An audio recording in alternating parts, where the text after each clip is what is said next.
हिमाचल प्रदेश में भी अब ओल्ड पेंशन स्कीम बहाल हो गई है। पांचवा राज्य हिमाचल बना है जहां पर ओल्ड पेंशन स्कीम दी जाएगी और कांग्रेस ने विपक्ष में रहते हुए अपनी 10 गारंटी में सबसे पहले नंबर पर ओल्ड पेंशन स्कीम को ही रखा था। इसी विषय पर बातचीत के लिए खबरें अभी तक के साथ डिप्टी सीएम मुकेश अग्निहोत्री है। सर, आज कैबिनेट बैठक हुई। पहली कैबिनेट में इस वायदे को पूरा करने की बात हुई थी और उसके साथ साथ दो और वायदे भी जो हैं वो भी आज उसमें इसका जिक्र जो है कैबिनेट में हुआ है। ओल्ड पेंशन से आपको क्या लगता है सर कि प्रदेश की जो स्थिति है, वित्तीय स्थिति है, क्या उसके लिए एक चुनौती बनेगी ये, या फिर ये जो ओल्ड पेंशन थी ये देनी ही पड़ती? देखिए, किसी भी राजनीतिक पार्टी की विश्वसनीयता इस बात पे निर्भर करती है कि जो उसने चुनाव में कहा, क्या उस पे अमल किया। तो उस नज़रिए से हमारा सबसे बड़ी घोषणा जो थी, वो ओल्ड पेंशन स्कीम की थी।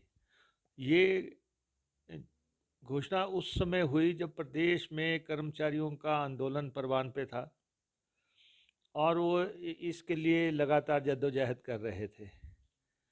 तो हमने उन्हें भरोसा दिया कि हम आपके साथ खड़े हैं। और हमारी नेता प्रियंका प्रियंका गांधी जी जब सोलन में आई, उन्होंने घोषणा की कि कांग्रेस की सरकार बनेगी तो हम आपको ओल्ड पेंशन स्कीम से नवाजेंगे। और उसके बाद हमने विधानसभा के अंदर बतौर लीडर ऑफ अपोजिशन इसकी अनाउंसमेंट की थी कि हम अ, जो है ओल्ड पेंशन स्कीम देंगे।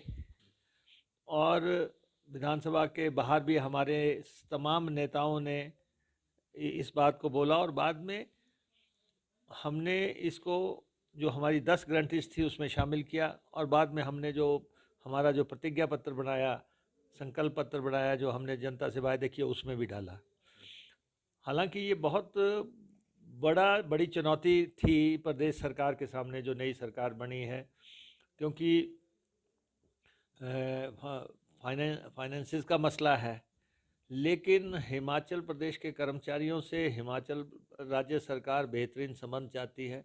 1,36,000 कर्मचारियों को एक मुश्त फ़ायदा देने का हमने ऐलान किया है।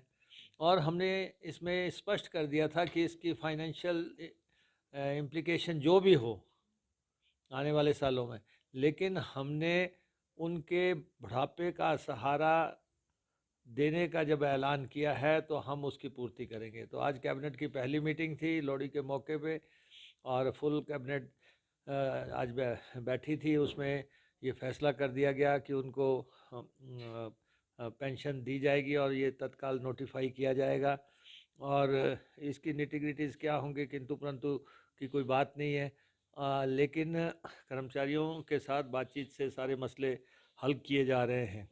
सर, क्योंकि केंद्र में भी पैसा पड़ा है कर्मचारियों का, तो क्या उसके लिए भी पत्राचार किया जाएगा, प्रेशर बनाया जाएगा, या कोई कानूनी ऐसी सलाह ली जाएगी कि उस पैसे को कैसे वापस लाया जा सकता है स्टेट में? नहीं, देखिए,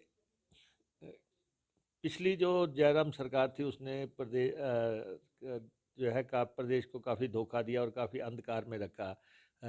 ख़ास तौर पे जहाँ तक कर्मचारियों का मसला है, कर्मचारियों को तो उन्होंने ओल्ड पेंशन स्कीम देने से इनकार किया ही था और ये कहा था कि अगर किसी को पेंशन लेनी है तो वो चुनाव लड़े और एमएलए बने और उसके बाद पेंशन ले सकता है। ये तो मुख्यमंत्री का स्टैंड था। हाँ, लेकिन वैसे भी जयराम सरकार ने 11,000 करोड़ रुपए की जो देनदारियां थी कर्मचारियों की, 2016 से लेके अब तक वो देनदारियां उन्होंने दी नहीं, और आज वो खड़ी हो गई हैं 11,000 की, जिनमें जो है कर्मचारियों की पेंशन है,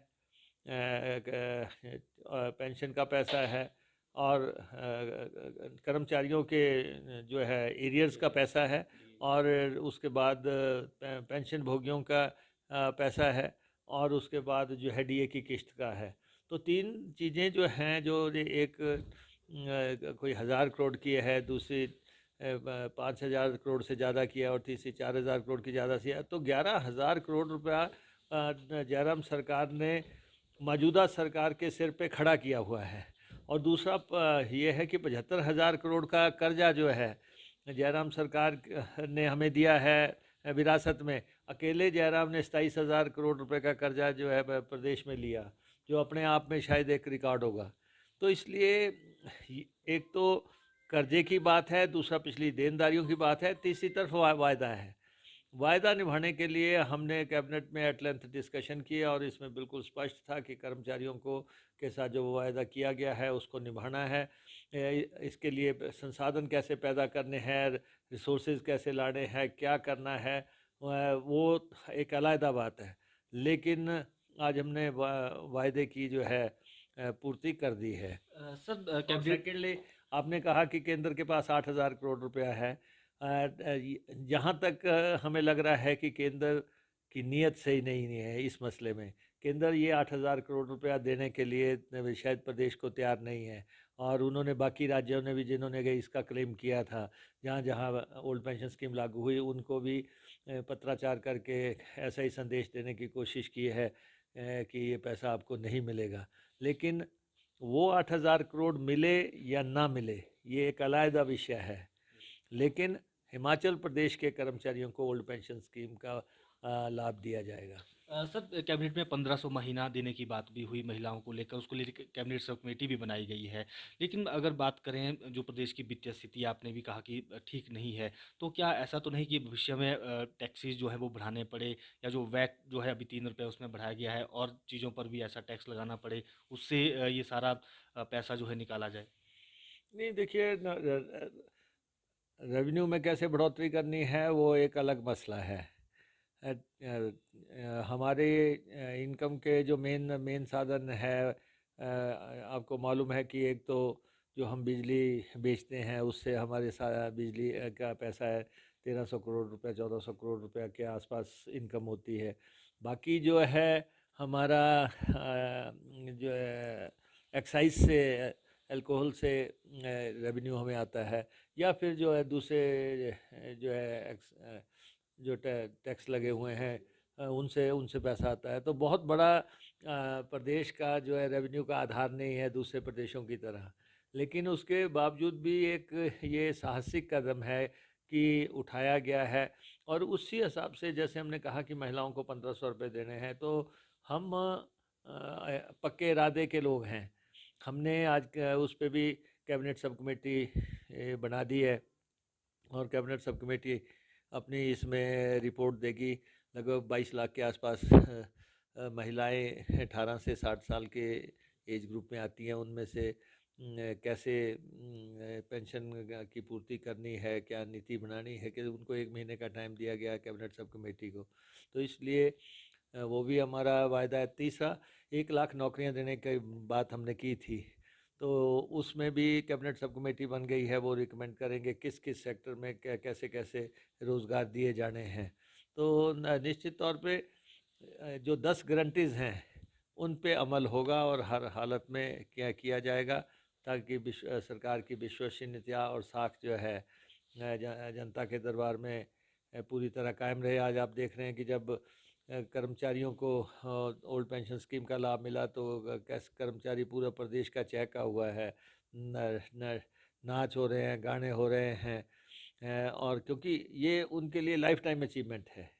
तो इसका लाभ सिर्फ ये नहीं कि आज मिलेगा, ये उनको ताउम्र जो है जब तक वो ज़िंदा हैं उनको इसका लाभ मिलेगा। तो ये हमने वायदा आज पूरा किया है। सर आखिरी प्रश्न, क्या 2024 के जो लोकसभा चुनाव हो रहे हैं उसमें भी ओल्ड पेंशन एक राष्ट्रव्यापी मुद्दा होगा? कांग्रेस इसको नेशनल लेवल पर भी मुद्दा बनाएगी? नहीं देखो, कांग्रेस का तो थंब रूल है। कांग्रेस ने की तो हाईकमान ने, कांग्रेस की लीडरशिप ने साफ कर दिया कि जहाँ जहाँ कांग्रेस की सरकार बनेगी वहाँ वहाँ पेंशन दी जाएगी। तो राजस्थान में हमारी सरकार है, उन्होंने पेंशन देने का फैसला कर दिया है। हमारे छत्तीसगढ़ में हमारी सरकार है, वहाँ लागू हो गया। हिमाचल में बनी थी, अब यहाँ भी लागू हो गया है। तो कांग्रेस लोगों के बुढ़ापे का सहारा है, ये तो देश में साबित हो गया है। बिल्कुल, ये थे डिप्टी सीएम मुकेश अग्निहोत्री, और इन्होंने कहा कि जो वायदे किए गए थे वो पूरे किए गए हैं, वो पूरा वायदा किया गया है। जैसे पहली गारंटी दी गई थी ओल्ड पेंशन स्कीम की, और जनता के दरबार में कांग्रेस की विश्वसनीयता बनी रहे, इसी के दिशा में काम हो रहा है, और जो बाकी भी वायदे हैं वो भी पूरे किए जाएंगे। शिमला से खबरें अभी तक के लिए प्रदीप ठाकुर।